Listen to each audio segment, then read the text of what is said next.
El centro comercial Plaza del Sol bullía de actividad aquel sábado por la tarde. Las luces brillantes, el murmullo constante de conversaciones y el tintineo de las bolsas de compras creaban esa atmósfera tan característica de fin de semana. Entre la multitud, doña Carmen, una mujer de 68 años con el cabello plateado y la piel oscura que reflejaba décadas de sabiduría, caminaba lentamente apoyada en su bastón. Sus rodillas ya no eran lo que solían ser, pero su espíritu seguía intacto. Como el primer día que llegó a este país, hace más de 4 décadas, doña Carmen se dirigía a la farmacia del centro comercial. Necesitaba recoger sus medicamentos para la presión arterial. A pesar de las dificultades para caminar, insistía en hacer estas diligencias por sí misma. La independencia es lo último que se pierde, solía decir a su hijo Miguel, un respetado abogado que constantemente se ofrecía a ayudarla. Mientras esperaba en la fila de la farmacia, notó que había olvidado su cartera en el banco donde había descansado unos minutos antes. Con un suspiro de frustración, informó al farmacéutico que regresaría en unos momentos y se dirigió de vuelta hacia el área de descanso. En ese mismo centro comercial, el oficial Ramírez iniciaba su turno de seguridad. Era conocido entre sus compañeros por su temperamento impredecible y sus comentarios despectivos hacia las minorías.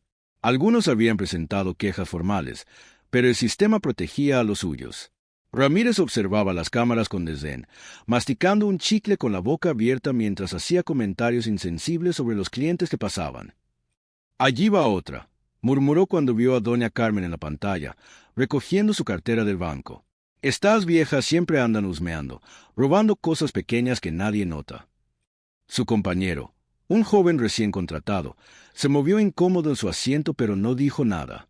Era su primera semana y necesitaba el trabajo. Doña Carmen, ajena a los ojos que la vigilaban con prejuicio, guardó su cartera en su bolso bordado a mano, un regalo de su difunto esposo. Mientras se incorporaba para volver a la farmacia, un joven corrió junto a ella, casi derribándola. Instintivamente, se aferró a un mostrador cercano para mantener el equilibrio, causando que varios productos cayeran al suelo. «Señora, quédese donde está». La voz autoritaria del oficial Ramírez resonó por el pasillo. Había salido precipitadamente de la sala de seguridad, viendo su oportunidad. Los clientes se detuvieron, formando un círculo de miradas curiosas. «Oficial, yo solo estaba», comenzó doña Carmen, pero Ramírez la interrumpió bruscamente. «Silencio. Las cámaras no mienten. La hemos estado observando». El tono del oficial estaba cargado de una autoridad innecesariamente severa. «Vacíe su bolso, ahora mismo». Confundida y cada vez más angustiada, doña Carmen comenzó a abrir su bolso con manos temblorosas. «No entiendo qué está pasando, oficial. Solo vine por mis medicamentos». «Todas dicen lo mismo», respondió Ramírez, arrebatándole el bolso sin consideración alguna por su edad o dignidad. Los clientes observaban, algunos grabando con sus teléfonos, otros susurrando entre sí. El ambiente se tensaba con cada segundo que pasaba. «No he tomado nada que no sea mío», insistió doña Carmen, su voz firme a pesar del miedo que comenzaba a sentir. Décadas en ese país le habían enseñado que algunas personas con uniforme veían su color de piel antes que su humanidad. Fue entonces cuando el oficial cruzó la línea. Frustrado por no encontrar evidencia en el bolso y molesto por la dignidad con la que doña Carmen se mantenía, la empujó bruscamente contra la pared. El bastón cayó al suelo con un estruendo que pareció silenciar todo el centro comercial. El golpe fue suficiente para que la frágil mujer perdiera el equilibrio, cayendo dolorosamente sobre su cadera. «¡Ayúdenla!», gritó una mujer entre la multitud, rompiendo la parálisis colectiva.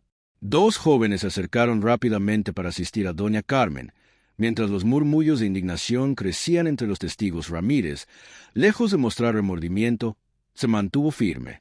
«Está exagerando para evitar las consecuencias», declaró, aunque la inseguridad comenzaba a filtrarse en su voz al ver la reacción del público. Lo que el oficial no sabía era que entre las múltiples personas que ahora grababan el incidente con sus teléfonos, alguien ya había contactado al hijo de doña Carmen. Miguel estaba a solo 5 minutos del centro comercial, en una reunión que abandonó sin explicaciones al recibir el alarmante mensaje. Mientras tanto, doña Carmen permanecía en el suelo, rechazando moverse hasta que llegaran los paramédicos, consciente de que cualquier movimiento podría empeorar una posible fractura. Sus ojos, llenos de una mezcla de dolor y dignidad, no se apartaban del oficial Ramírez. No eran ojos de odio, sino de una profunda decepción que parecía traspasar el alma del hombre. El teléfono de Ramírez sonó. Era su supervisor. Las redes sociales ya estaban explotando con videos del incidente. En ese momento, las puertas principales del centro comercial se abrieron de par en par, y la multitud se apartó para dar paso a un hombre de traje impecable y mirada determinada. Los oficiales de seguridad que conocían a Miguel tragaron saliva. La reputación del abogado especializado en derechos civiles los precedía. El rostro de Ramírez palideció al comprender la magnitud de lo que acababa de desatar. El tiempo pareció detenerse mientras Miguel avanzaba por el pasillo del centro comercial. Su caminar firme y su mirada penetrante contrastaban con el bullicio nervioso de los presentes. A sus 42 años, había construido una reputación sólida defendiendo casos similares, pero jamás imaginó que su propia madre sería víctima de lo que tanto había combatido en las cortes. «Mamá», pronunció con voz contenida al llegar junto a doña Carmen, quien seguía en el suelo. Se arrodilló a su lado, ignorando completamente al oficial Ramírez, quien ahora daba un paso atrás, consciente de la tormenta que se avecinaba. Miguel tomó la mano de su madre con delicadeza, sus ojos reflejando una mezcla de preocupación y furia controlada. «Estoy bien, hijo», respondió doña Carmen con esa fortaleza que la caracterizaba, aunque el dolor en su cadera decía lo contrario. «Solo necesito un momento». Los paramédicos llegaron poco después, abriéndose paso entre la multitud que no dejaba de grabar. Miguel no se separó ni un centímetro de su madre mientras la examinaban. Su mente ya trabajaba a toda velocidad, conectando puntos, recordando precedentes legales, preparándose para lo que sabía sería una batalla. Mientras tanto, el oficial Ramírez intentaba recuperar la compostura, consciente de que cada segundo quedaba registrado en decenas de teléfonos. Su superior, el capitán Morales, acababa de llegar y la expresión en su rostro no auguraba nada bueno. Morales conocía a Miguel desde hacía años. Habían crecido en el mismo barrio, aunque sus caminos tomaron direcciones muy diferentes. «Oficial Ramírez, entregue su placa y su arma inmediatamente», ordenó Morales con voz firme. No era solo por protocolo, sino porque conocía el historial del oficial. Este incidente no era un caso aislado, sino la gota que colmaba un vaso que llevaba años llenándose. 12 años atrás, Carmen Oliveira había llegado a este país con un bebé en brazos y poco más que esperanza en sus bolsillos. Trabajó limpiando casas durante el día y estudiando inglés por las noches. Cuando Miguel cumplió 10 años, ella ya había ahorrado lo suficiente para abrir una pequeña panadería en el barrio. El olor a pan recién horneado se convirtió en parte de la identidad del lugar, y doña Carmen en una figura respetada y querida por todos excepto por personas como Ramírez, quien creció escuchando a su padre, también policía, quejarse de los extranjeros que vienen a quitarnos lo nuestro. Esas palabras plantaron semillas que con los años se convirtieron en un profundo resentimiento, uno que ahora había explotado de la peor manera posible. Los paramédicos confirmaron lo que Miguel temía, una posible fractura de cadera. Doña Carmen necesitaría radiografías y posiblemente cirugía. A sus 68 años, una lesión así podía significar meses de recuperación y rehabilitación. La panadería, que ahora administraba su sobrina Ana, tendría que continuar sin su presencia diaria, algo que entristecía profundamente a doña Carmen. «Vamos a proceder», indicó uno de los paramédicos mientras preparaban la camilla. Miguel asintió, pero antes de acompañar a su madre, se giró finalmente hacia Ramírez. No levantó la voz, no hizo amenazas. Simplemente lo miró fijamente y dijo: «Nos veremos en la corte». Esas 4 palabras cayeron como una sentencia en el centro comercial. Todos los presentes sabían quién era Miguel Oliveira y lo que esas palabras significaban. El rostro de Ramírez, ya pálido, adquirió un tono casi fantasmal. Entre la multitud, una joven periodista local que había acudido al centro comercial por una historia completamente diferente, presenciaba todo con interés profesional. Laura Vega llevaba meses investigando casos de abuso policial en la ciudad, reuniendo testimonios que nadie parecía dispuesto a escuchar. Ahora, tenía no solo testimonios sino videos, un incidente con testigos respetables y la participación del abogado más reconocido en casos de derechos civiles. Laura se acercó discretamente mientras subían a doña Carmen a la ambulancia. No era el momento para entrevistas, lo sabía bien, pero necesitaba establecer contacto. Esta podría ser la historia que finalmente expusiera el patrón sistemático que había estado documentando. «Señor Oliveira», dijo en voz baja. «Laura Vega, del diario comunitario. Cuando sea el momento adecuado, me gustaría hablar con usted». Miguel la miró brevemente, reconociéndola de algunos de sus artículos anteriores. Asintió levemente antes de subir a la ambulancia junto a su madre. Ese pequeño gesto fue suficiente para Laura. Tenía una puerta entreabierta. Mientras la ambulancia se alejaba con sus luces intermitentes, el capitán Morales ordenaba a Ramírez que lo acompañara a la oficina central. Este incidente no terminaría con una simple suspensión administrativa o un traslado discreto como había sucedido en ocasiones anteriores con otros oficiales. En el hospital, doña Carmen apretaba la mano de su hijo mientras los médicos la preparaban para las radiografías. «No quiero problemas», Miguel susurró. «Solo quiero volver a casa, a mi panadería». Miguel sonrió con tristeza. Su madre siempre había sido así, perdonando, minimizando el daño que le hacían. Pero esta vez sería diferente. Esta vez no solo se trataba de ella, sino de todas las personas que habían sufrido en silencio, de todos aquellos que no tenían un hijo abogado para defenderlos, de todos los que Ramírez y otros como la habían humillado a lo largo de los años. «Descansa, mamá», respondió suavemente. «Yo me encargaré de todo». Lo que Miguel no sabía era que el caso de su madre estaba a punto de convertirse en mucho más que un incidente aislado.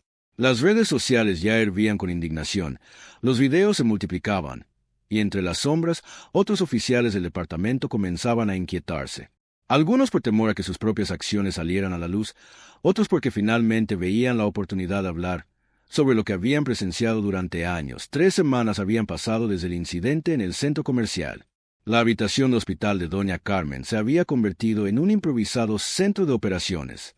Flores y tarjetas de recuperación cubrían cada superficie disponible, muchas de ellas enviadas por completos desconocidos que habían visto los videos. La fractura de cadera requirió cirugía, y aunque los médicos estaban satisfechos con su recuperación, el camino sería largo y doloroso. Miguel dividía su tiempo entre cuidar a su madre, administrar su bufete y preparar el caso contra el oficial Ramírez y el departamento de policía. Las ojeras bajo sus ojos revelaban noches sin dormir, pero su determinación no flaqueaba. Cada mañana, al llegar al hospital, encontraba a su madre revisando las cuentas de la panadería o dando instrucciones por teléfono a su sobrina Ana. Ni siquiera una fractura de cadera podía mantener quieta a doña Carmen. «Deberías estar descansando», le decía Miguel cada vez, a lo que ella respondía con una sonrisa cansada. «Descansaré cuando me muera, hijo». En el departamento de policía, el ambiente era tenso. Ramírez había sido suspendido con goce de sueldo mientras se realizaba la investigación interna, un procedimiento que muchos consideraban una formalidad antes de que todo volviera a la normalidad. Pero esta vez era diferente. El capitán Morales enfrentaba presión desde todos los frentes. La comunidad exigía justicia, los medios no dejaban de cubrir el caso, y por primera vez en años, algunos oficiales comenzaban a hablar. Laura Vega no había perdido el tiempo. Su investigación sobre abusos policiales ahora tenía un rostro y un nombre. Doña Carmen Oliveira, una inmigrante trabajadora que había construido un negocio exitoso, respetada por toda la comunidad y madre de uno de los abogados de derechos civiles más respetados de la ciudad. Era la víctima perfecta para exponer un sistema roto. «No soy una víctima», había insistido doña Carmen durante su primera entrevista con Laura. «Soy una sobreviviente. Y si mi dolor sirve para que otros no sufran lo mismo, entonces valdrá la pena». Esas palabras se convirtieron en el titular de un artículo que sacudió a la ciudad. Para el 4º día, el hashtag #Justicia para doña Carmen era tendencia nacional. Lo que nadie esperaba era el sobre Manila que llegó al despacho de Miguel una mañana lluviosa. Dentro había informes policiales internos, evaluaciones ecológicas y quejas archivadas contra Ramírez durante los últimos 8 años. El remitente se identificaba simplemente como Conciencia. Algún oficial dentro del departamento había decidido romper el código de silencio. Miguel estudió meticulosamente cada documento. El patrón era claro. Ramírez tenía historial de uso excesivo de fuerza, particularmente contra personas de color. Había sido investigado en múltiples ocasiones, pero siempre salía limpio. Algunos testigos habían cambiado misteriosamente sus declaraciones, otros simplemente desaparecían del radar.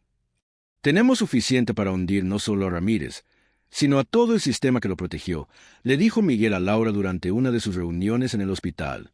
Doña Carmen escuchaba en silencio desde su cama, su expresión indescifrable. «¿Estás seguro de querer ir por todo?», preguntó Laura. «Estarás enfrentando a personas poderosas, con recursos». Miguel miró a su madre antes de responder. Recordó cómo ella había enfrentado cada obstáculo en su vida: la muerte de su esposo cuando Miguel apenas tenía 5 años, las largas jornadas limpiando casas, las noches estudiando inglés, el racismo constante pero silencioso que había soportado durante décadas. Siempre con dignidad, siempre avanzando. Estoy seguro, respondió finalmente. La audiencia preliminar estaba programada para el lunes siguiente.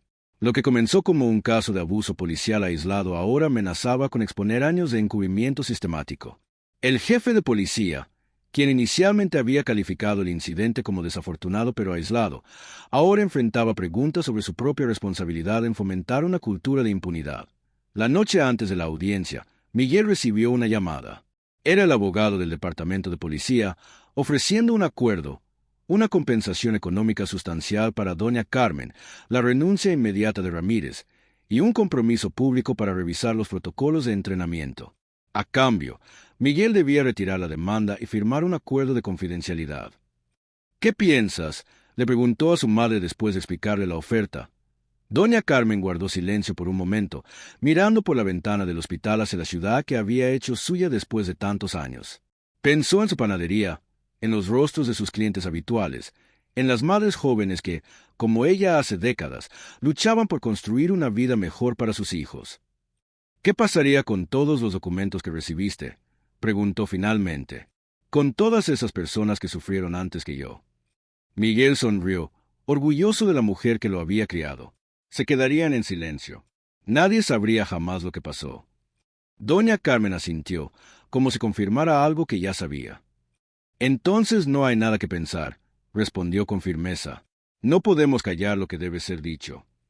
Esa misma noche, mientras doña Carmen finalmente dormía, Miguel se reunió con Laura en una cafetería cercana al hospital. Sobre la mesa, colocó una memoria USB. Aquí está todo, dijo, por si algo me sucede mañana. Laura lo miró alarmada. ¿Esperas que algo suceda? Miguel se encogió de hombros. He recibido amenazas. Nada concreto, solo advertencias veladas de que debería considerar el futuro de mi carrera y mi seguridad. Punto. Deberías reportarlo, insistió Laura. La risa amarga de Miguel resonó en la cafetería casi vacía. ¿A quién? A la misma policía que estoy demandando. La mañana de la audiencia llegó con una tensión palpable en toda la ciudad. Los noticieros locales transmitían en vivo desde los juzgados, donde cientos de personas habían congregado sosteniendo carteles con el rostro de doña Carmen y consignas exigiendo justicia. Entre la multitud había rostros de todas las edades y colores, unidos por una causa común. Dentro del edificio, Miguel repasaba sus notas por última vez cuando su teléfono vibró. Era un mensaje de un número desconocido. El capitán Morales quiere verte antes de la audiencia. Solo. Estacionamiento subterráneo, nivel 3. Miguel dudó. Conocía a Morales desde hace años, pero en este momento no podía confiar en nadie del departamento. Por otro lado, Morales había sido quien suspendió inmediatamente a Ramírez, contraviniendo la costumbre habitual de esperar resultados de investigaciones internas. Después de pensarlo un momento, Miguel tomó una decisión. Le envió su ubicación a Laura con un mensaje. Si no tienes noticias mías en 20 minutos, publica todo. El estacionamiento estaba inusualmente vacío para una mañana de audiencias. Sus pasos resonaban en el concreto mientras avanzaba hacia el nivel 3. Al girar en la última rampa, vio a Morales esperando junto a su auto. Pero no estaba solo. Junto a Capitán Morales estaban dos figuras que Miguel no esperaba ver: el jefe de policía González y una mujer de traje oscuro que reconoció inmediatamente como la fiscal del distrito, Lucía Mendoza. Su presencia en este encuentro clandestino hizo que todas las alarmas sonaran en la mente de Miguel. Instintivamente, llevó la mano al bolsillo donde guardaba su teléfono, asegurándose de que seguía grabando. Miguel saludó Morales con un gesto tenso. Gracias por venir. ¿De qué se trata esto?, preguntó Miguel sin rodeos, manteniéndose a una distancia prudente. Sus ojos escaneaban constantemente el estacionamiento, buscando posibles amenazas o cámaras de seguridad. El jefe González dio un paso adelante. Queremos hablar contigo antes de que entres a esa sala de audiencias y desates un infierno que nadie podrá controlar. Ahora les preocupa el infierno, respondió Miguel con una sonrisa amarga. Mi madre estuvo a punto de morir por culpa de uno de sus oficiales. ¿Dónde estaba esa preocupación entonces? La fiscal Mendoza intervino con voz calmada pero firme. No estamos aquí para disuadirte de buscar justicia, Oliveira. Estamos aquí porque lo que tienes en tus manos es apenas la punta del iceberg. Esas palabras captaron la atención de Miguel. La fiscal extendió una tableta con fotografías y documentos que no había visto antes. Al desplazarse por las imágenes, su respiración se entrecortó. Eran fotografías de reuniones clandestinas, transferencias bancarias, y lo más perturbador, el oficial Ramírez recibiendo órdenes de alguien cuyo rostro resultaba dolorosamente familiar para Miguel. No puede ser, murmuró, sintiendo que el suelo se movía bajo sus pies. Alberto Vázquez, confirmó Morales, el desarrollador inmobiliario más poderoso de la ciudad y uno de tus clientes más importantes. Miguel sintió náuseas. Vázquez había contratado sus servicios hace 2 años para defender a su compañía en un caso de discriminación laboral. Miguel había ganado ese caso, y desde entonces, Vázquez le había referido varios clientes corporativos que representaban casi el 40% de los ingresos de su bufete. Ramírez no es solo un policía racista con problemas de ira, explicó González. Es un peón en algo mucho más grande. Los barrios donde se han reportado más casos de brutalidad policial coinciden exactamente con las zonas donde Vázquez ha estado comprando propiedades a precios ridículamente bajos. Gentrificación forzada, concluyó Miguel, conectando finalmente los puntos. Asustan a los residentes para que vendan barato. Y tu madre, añadió Mendoza, es propietaria de una panadería ubicada justo en el centro de la próxima fase de desarrollo de Vázquez. Una panadería que se ha negado a vender a pesar de múltiples ofertas. Las piezas encajaban con una claridad que cortaba el aliento. Miguel recordó cómo, semanas antes del incidente, doña Carmen había mencionado casualmente que un hombre de traje muy caro había visitado la panadería, ofreciéndole una suma considerable por el local. Ella había rechazado la oferta sin pensarlo 2 veces. «Ese lugar es mi vida», había dicho. «No tiene precio». «Lo que no entiendo», dijo Miguel, tratando de mantener la compostura, «es porque me muestran esto ahora, justo antes de la audiencia». Los tres intercambiaron miradas antes de que Morales respondiera. «Porque llevamos más de 1 año construyendo un caso contra Vázquez y su red. Agentes encubiertos, escuchas telefónicas, seguimiento de transacciones financieras. Estábamos a semanas de tener suficiente para una acusación federal cuando el oficial Ramírez cometió ese terrible error con tu madre». ¿Error? La voz de Miguel tembló de indignación. Así llaman a una agresión que casi le cuesta la vida a una mujer de 68 años. Una acción imperdonable, corrigió González rápidamente, pero no estaba planeada. Ramírez debía simplemente intimidarla, crear un incidente menor que la hiciera sentir insegura. Él se cedió, actuando por iniciativa propia, y ahora todo el caso contra Vázquez pende de un hilo. Miguel se pasó la mano por el rostro, tratando de procesar toda esta información. ¿Qué quieren de mí exactamente? «Tiempo», respondió Mendoza. «Si hoy entras en esa sala y revelas todos los documentos que tienes, Vázquez sabrá que estamos tras él. Destruirá evidencia, silenciará testigos y desaparecerá temporalmente. Ya lo ha hecho antes». Miguel miró su reloj. Faltaban 40 minutos para la audiencia. Laura estaría esperando su mensaje de confirmación de que todo estaba bien. Doña Carmen se estaría preparando en su habitación de hospital para seguir la audiencia por televisión. «Necesito pruebas de lo que están diciendo», exigió. «No puedo simplemente confiar en su palabra, no después de lo que le hicieron a mi madre». Morales asintió, como si esperara esta respuesta. Le entregó un dispositivo USB. «Aquí hay suficiente para convencerte, pero no todo. Por seguridad, el resto está fragmentado en diferentes ubicaciones».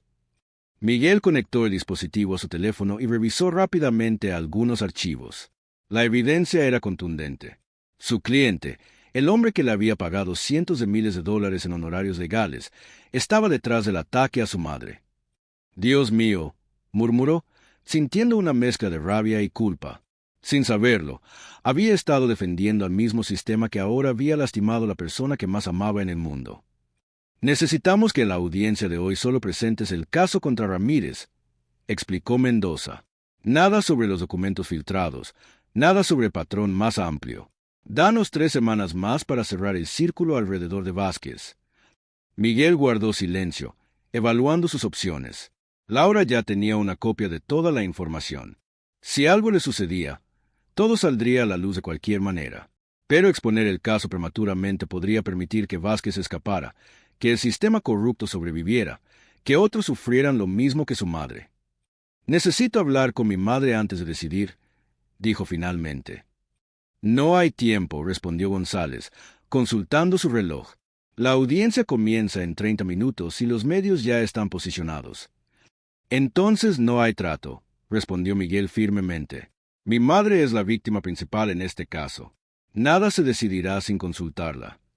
Los tres se miraron, claramente incómodos con la situación. Finalmente, Mendoza asintió. Te daremos privacidad para llamarla, pero debes entender lo que está en juego, Oliveira. No es solo justicia para tu madre, sino para docenas de familias que han sido desplazadas, intimidadas o heridas por el esquema de Vázquez. Miguel se apartó para hacer la llamada, vigilando constantemente a los tres oficiales. La voz de doña Carmen sonaba más fuerte que en días anteriores, como si la proximidad de la audiencia le hubiera infundido nueva energía.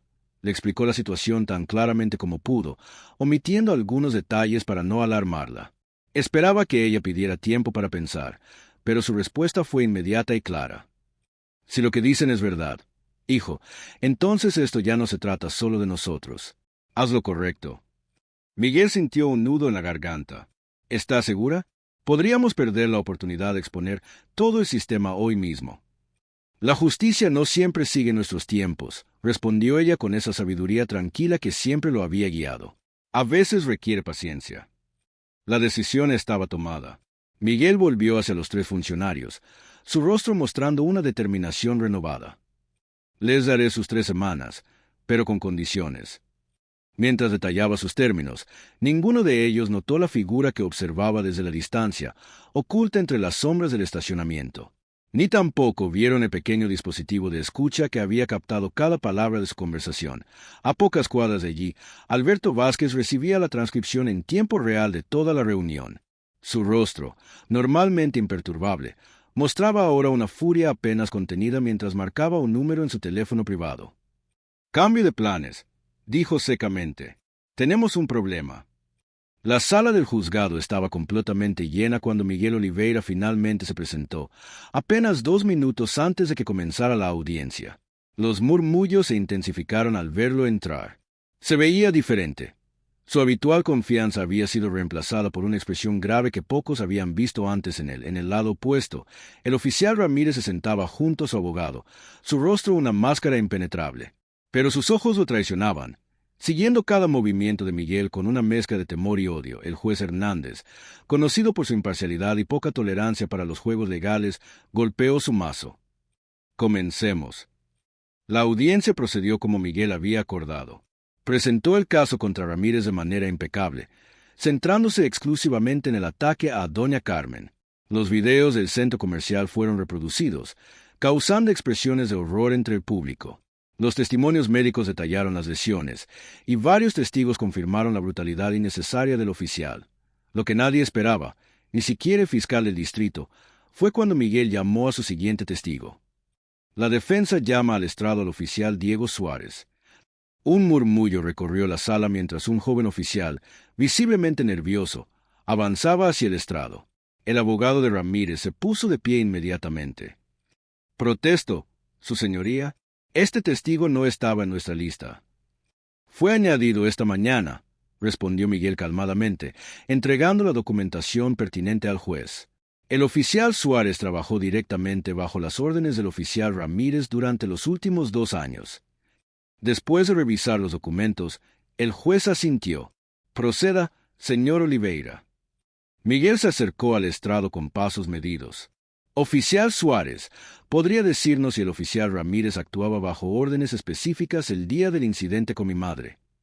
Suárez miró brevemente hacia Ramírez, quien lo fulminaba con la mirada, antes de responder. «Sí, señor. Ramírez recibía instrucciones específicas sobre qué negocios vigilar y qué personas intimidar». La sala estalló en exclamaciones. El juez golpeó repetidamente su mazo, exigiendo orden. «¿Podría decirnos quién emitía esas órdenes?», continuó Miguel cuando se restableció el silencio. «Objeción», gritó el abogado de Ramírez. «Esto va más allá del alcance de esta audiencia». Su señoría, intervino la fiscal Mendoza, poniéndose de pie. La fiscalía solicita que se permita esta línea de interrogatorio. Tenemos evidencia que corrobora lo que el testigo está por revelar. El juez Hernández miró a los tres abogados con expresión severa antes de tomar su decisión. Objeción denegada. El testigo responderá. Suárez respiró profundamente. Las órdenes venían directamente del teniente Robert Walls, quien a su vez las recibía de Alberto Vázquez, el desarrollador inmobiliario. El nombre provocó un silencio sepulcral en la sala. Alberto Vázquez no era solo un desarrollador inmobiliario, era uno de los hombres más poderosos de la ciudad, donante de campañas políticas y propietario de varios medios de comunicación. Lo que siguió fue una exposición meticulosa del esquema completo. La fiscalía, preparada para este momento gracias al acuerdo con Miguel, presentó evidencia contundente, grabaciones, documentos financieros, testimonios de otros oficiales que habían decidido romper el silencio. La audiencia preliminar se transformó en el primer día de lo que sería el caso más importante de corrupción policial y empresarial en la historia de la ciudad. A medida que se revelaban más detalles, quedaba claro que doña Carmen había sido solo una de docenas de víctimas de un sistema diseñado para intimidar a pequeños propietarios y forzarlos a vender sus propiedades. De repente, las puertas de la sala se abrieron de golpe. Dos agentes federales entraron apresuradamente, dirigiéndose directamente al juez. Después de un breve intercambio en voz baja, el juez Hernández se dirigió a la sala. Se ordena un receso de 15 minutos. Todos permanezcan en sus lugares. Los 15 minutos se convirtieron en una hora. Los teléfonos comenzaron a sonar por toda la sala mientras las noticias se filtraban desde el exterior. Finalmente, el juez regresó, su expresión aún más seria que antes. Alberto Vázquez ha sido encontrado muerto en su oficina hace aproximadamente una hora, anunció. Aparentemente, por suicidio. El anuncio provocó conmoción. Miguel intercambió miradas con la fiscal Mendoza. Ambos sabían que esto no era un simple suicidio. Vázquez había sido silenciado, probablemente por quienes temían que revelaran nombres aún más poderosos. Cuando la audiencia se reanudó, el caso continuó con mayor urgencia. El oficial Ramírez, viendo que el sistema que lo había protegido durante años se desmoronaba, tomó una decisión inesperada. «Quiero hacer un trato», anunció su abogado. «Mi cliente está dispuesto a testificar sobre toda la estructura de corrupción, incluyendo nombres que todavía no han sido mencionados». A pesar de la gravedad del momento, Miguel sintió una pequeña victoria para su madre y todos los que habían sufrido. El sistema comenzaba a resquebrajarse desde dentro. Esa noche, en la habitación del hospital, Miguel le contaba los acontecimientos del día a doña Carmen, quien escuchaba con atención desde su cama. La televisión mostraba imágenes de varios oficiales siendo escoltados esposados fuera del departamento de policía. «No es el final», advirtió Miguel. «Habrá quienes intenten encubrir partes de esto, proteger a los más poderosos». Doña Carmen tomó la mano de su hijo. «Nunca es el final cuando se trata de justicia. Hijo, es un camino largo, pero cada paso cuenta». El teléfono de Miguel sonó. Era Laura Vega. «¿Necesitas ver algo?», dijo sin preámbulos. «Estoy enviándote unos archivos que encontré en la investigación sobre Vázquez». Miguel abrió los documentos mientras seguía junto a la cama de su madre. Lo que vio hizo que su sangre se helara. Eran registros de reuniones entre Vázquez y varios funcionarios públicos de alto rango, incluyendo al mismo juez Hernández. «Miguel». La voz de doña Carmen mostraba preocupación ante el repentino cambio en su rostro. «¿Qué pasa?». Antes de que pudiera responder, la puerta de la habitación se abrió. El capitán Morales entró, su expresión indescifrable. «Necesitamos hablar», dijo, cerrando la puerta tras de sí. «La situación acaba de complicarse». Sacó su teléfono y les mostró un video. En él, doña Carmen aparecía conversando amigablemente con Alberto Vázquez en su panadería meses antes del incidente en el centro comercial. «¿De dónde sacaste eso?», exigió Miguel. «Lo encontraron en la computadora de Vázquez», respondió Morales, «junto con registros de transferencias a una cuenta en las Islas Caimán a nombre de tu madre». Doña Carmen los miró a ambos, su expresión tranquila a pesar de la acusación. «No es lo que parece», dijo finalmente. «Mamá, no tienes que explicar nada ahora», intervino Miguel, entrando en modo abogado. «No sin un abogado presente». Pero doña Carmen negó con la cabeza. «No, hijo, es hora de la verdad completa». Se enderezó en la cama, su dignidad intacta a pesar de su fragilidad física. Sí, conocía a Vázquez, mucho antes de que se convirtiera en lo que era. Miró directamente a Morales. Esa cuenta existe, pero no es mía. La abrimos juntos hace 25 años, cuando éramos socios en un pequeño negocio de bienes raíces, antes de que yo abriera la panadería. El negocio fracasó, pero la cuenta quedó. Alberto fue quien sugirió mantenerla abierta. Para emergencias, dijo. Miguel miraba a su madre con asombro. En todos estos años, jamás había mencionado esta conexión. ¿Por qué nunca me lo dijiste?, preguntó. Porque Alberto y yo tomamos caminos muy diferentes, respondió ella con tristeza. Él eligió el poder y el dinero por encima de todo. Yo elegí una vida simple, honesta. Cortamos contacto hasta hace unos meses, cuando apareció la panadería, ofreciendo comprarla. No por el edificio, sino porque había descubierto algo en los antiguos registros del terreno. ¿Qué descubrió?, preguntó Morales, ahora genuinamente intrigado. Doña Carmen sonrió levemente. Que el terreno donde está mi panadería tiene una peculiaridad legal. Es la única parcela en toda esa zona que tiene derechos de agua independientes, desde la época colonial. Quien posea ese terreno controla el acceso al agua subterránea de todo el sector. Y Vázquez necesitaba ese control para su nuevo desarrollo, concluyó Miguel, entendiendo finalmente la verdadera razón detrás de todo. Así es, confirmó ella. No era solo mi negocio lo que quería. Era el poder sobre todos los demás negocios y residencias de la zona. Esto cambia todo, murmuró Morales, procesando las implicaciones. Y explica por qué fue tan agresivo contigo específicamente. Pero no explica las transferencias recientes a esa cuenta, señaló Miguel. ¿Sabías de ellas, mamá? Doña Carmen negó con la cabeza. No he tocado esa cuenta en décadas. Si hay movimientos recientes, fueron hechos por Alberto. O por alguien más, sugirió Morales. Alguien que quería crear un vínculo entre ustedes para desacreditar todo el caso una vez que saliera a la luz. Los tres guardaron silencio, contemplando las ramificaciones. El caso que parecía resuelto acababa de dar un giro completamente inesperado.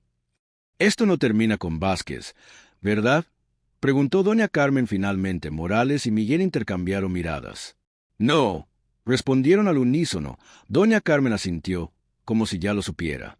Con esfuerzo, se enderezó aún más en su cama y miró a los dos hombres con una determinación que desmentía su fragilidad física. Entonces, dijo con una sonrisa desafiante, sigamos adelante.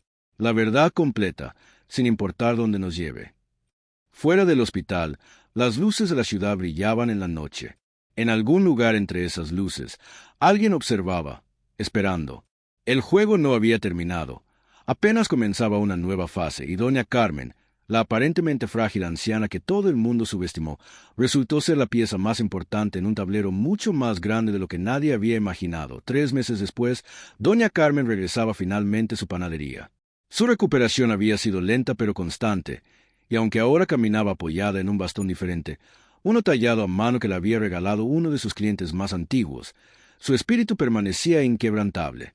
El aroma a pan recién horneado volvía a llenar la calle, y los vecinos hacían fila desde temprano, no solo por los famosos bolillos y conchas, sino también para demostrar su apoyo a la mujer que se había convertido en símbolo de resistencia. La campaña Justicia para doña Carmen había trascendido fronteras, convirtiéndose en un movimiento nacional contra la brutalidad policial y la corrupción institucional. Los rostros que alguna vez palidecieron ante la llegada de Miguel al centro comercial ahora enfrentaban largas condenas en prisión. El oficial Ramírez había sido sentenciado a 15 años y otros 8 policías enfrentaban cargos similares. El teniente Walls había aceptado un acuerdo de culpabilidad a cambio de información que implicaba funcionarios de mayor rango. Miguel observaba con orgullo a su madre mientras ella saludaba a los clientes como si nada hubiera cambiado, aunque todo había cambiado. Su bufete ahora se especializaba exclusivamente en casos de derechos civiles y había establecido una fundación legal para ayudar a víctimas de abuso policial que no podían pagar representación. La experiencia personal había transformado su práctica profesional de manera profunda. Laura Vega, la periodista que había ayudado a destapar el caso, recibió el Premio Nacional de Periodismo por su investigación exhaustiva. Su serie de reportajes, Los hilos invisibles del poder, había expuesto cómo la red de corrupción se extendía mucho más allá de Vázquez, implicando a jueces, funcionarios municipales y empresarios prominentes. Entre ellos, para sorpresa de muchos, estaba el juez Hernández, quien había sido recusado del caso y ahora enfrentaba su propia investigación. La próxima hornada estará lista en 10 minutos, anunció doña Carmen a los clientes que esperaban, mientras se limpiaba la harina de las manos en su delantal inmaculado. Su sobrina Ana ahora trabajaba oficialmente como socia de negocio, garantizando que el legado continuaría. El capitán Morales, recientemente promovido a jefe de policía tras la purga departamental, entró a la panadería. La campanilla de la puerta anunció su llegada, y varios clientes lo miraron con una mezcla de curiosidad y recelo. La confianza en las autoridades seguía siendo frágil, una herida que tardaría años en sanar completamente. «Buenos días, doña Carmen», saludó, quitándose respetuosamente la gorra. Solo pasaba para ver cómo estaba. «Estamos bien, capitán», respondió ella con una sonrisa genuina pero cauta. «¿Café?» Era un ritual que habían establecido durante las últimas semanas. Él venía. Tomaban café juntos y hablaban sobre los cambios en el departamento de policía y en la comunidad. Un pequeño puente construyéndose entre dos mundos que por demasiado tiempo habían estado en conflicto. En una mesa cercana, Miguel revisaba documentos con dos jóvenes abogados de su equipo. La investigación sobre la misteriosa cuenta en las Islas Caimán había revelado que Vázquez la había estado utilizando para canalizar sobornos a funcionarios públicos durante años, manteniendo el nombre de doña Carmen como una fachada, sin su conocimiento. Esa evidencia había sido crucial para desmantelar la red completa. «Todavía no puedo creer que todo esto comenzara con un incidente en un centro comercial», comentó uno de los jóvenes abogados. Miguel levantó la vista de los documentos. «No comenzó ahí», corrigió. «Eso fue solo el momento en que decidimos que ya era suficiente». Fuera de la panadería, la ciudad continuaba su ritmo acelerado. En el centro comercial donde todo había explotado, una placa conmemorativa recordaba lo sucedido, un pequeño monumento a la promesa de que tales abusos no serían tolerados de nuevo. Los nuevos protocolos de entrenamiento policial incluían el caso de doña Carmen como estudio obligatorio, un recordatorio de las consecuencias de los prejuicios y el abuso de poder. La vida de doña Carmen había vuelto a una nueva normalidad. Sus caderas ya no le permitían estar de pie tanto tiempo como antes, pero se negaba a retirarse completamente.